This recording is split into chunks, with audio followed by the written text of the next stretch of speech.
Assalomu alaykum. Bugun sizlar bilan PlayStation 4 ga qanday o'yin yozishni o'rganamiz.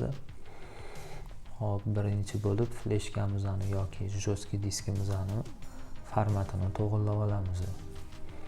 Buning uchun formatimiz EXFAT bo'lishi kerak. Chunki NTFS formatda PlayStation 4 o'qimaydi. Qaysi formatligini ko'rishingiz uchun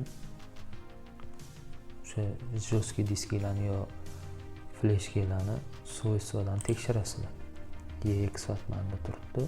Sizlarda ham agar EXFAT bo'lsa, bo'ldi, уже o'yin загрузка qilib PlayStationga tiqsak bo'ladi. Mabodo kimda kim FAT32 yo NTFS bo'lsa, formatini o'zgartirish uchun boshqatdan formatirovat qilishga to'g'ri keladi fleshkani yoki jo'stki diskka.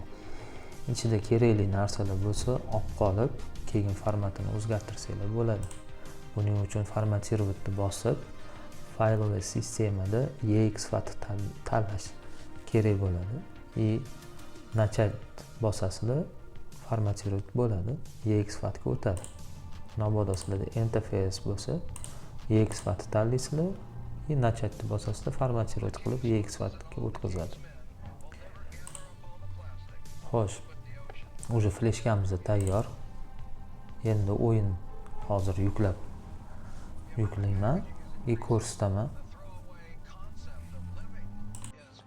O'yinimizni fleshkaga qanday yuklashni ko'ramiz hozir. Mana bunaqa papkali bo'lib tushadi. Skachat qilganingizda o'yinni papkani ichini ochib, ichidagi PKG faylni o'zini tashlaysizlar. Agar papka bilan tashlasanglar, PlayStation 4 uni ko'ra olmaydi. Именно PKG formatda ko'ra oladi. Shuning uchun har bitta o'yinni alohida fleshkaga yuklab, keyin yozgani yaxshi deb hisoblayman. Chunki adashib ketasizlar. Agar hamma o'yinni, masalan 5-6 ta o'yinni bittada yuklab olaman desanglar, adashib ketasizlar. O'shaning uchun iloji boricha 256 talik SSD disk olgan yaxshi deb o'ylayman. Chunki maksimal o'yinlar 2 GB gacha bor PlayStation 4 ga shu update'lari bilan. Чтобы kerakli paytda ishlatishga deyman. Olamiz o'yinni tashlaymiz fleshkamizga.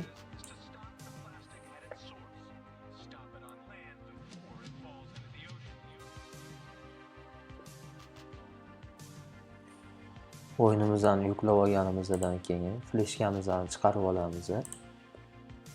Endi fleshkamiz o'yinimiz bilan tayyor. Endi PlayStationga yoqamiz. PlayStation 4 da endi aktivatsiya qilib olamiz. Endi proshivkani aktivatsiya qilib bo'lganimizdan keyin Hangout ga kiramiz. Debug setting ga kiramiz.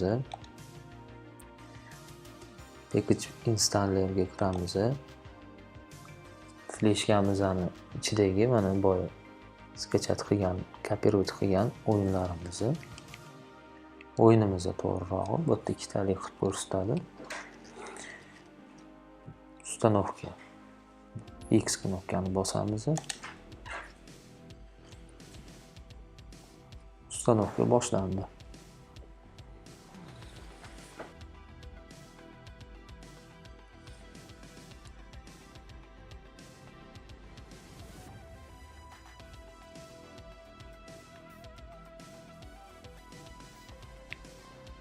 Birinchisini ustanovka qilib oldik.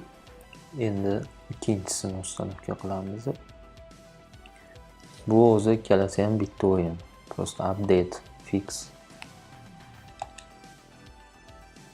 O'yin bilan kelgan hamma papkani ustanovka qilishni sizlarga tavsiya qilaman. Chunki o'yin bir xil ishlamay qolishi mumkin agar bitta narsani ustanovka qilmasanglar. Mana o'yin paydo bo'ldi. Endi kirib ko'ramiz o'yinga.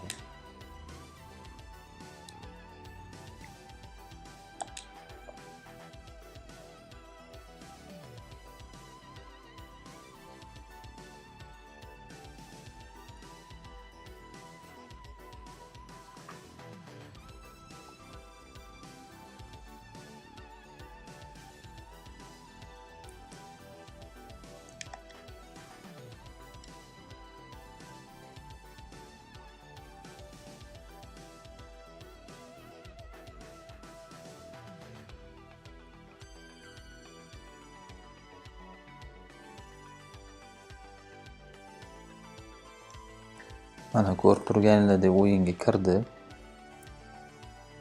Bemalol o'yinni o'ynasa bo'ladi. Tomosha qilganinglar uchun sizlarga kattakon rahmat. Bizani kuzatishda davom etdinglar.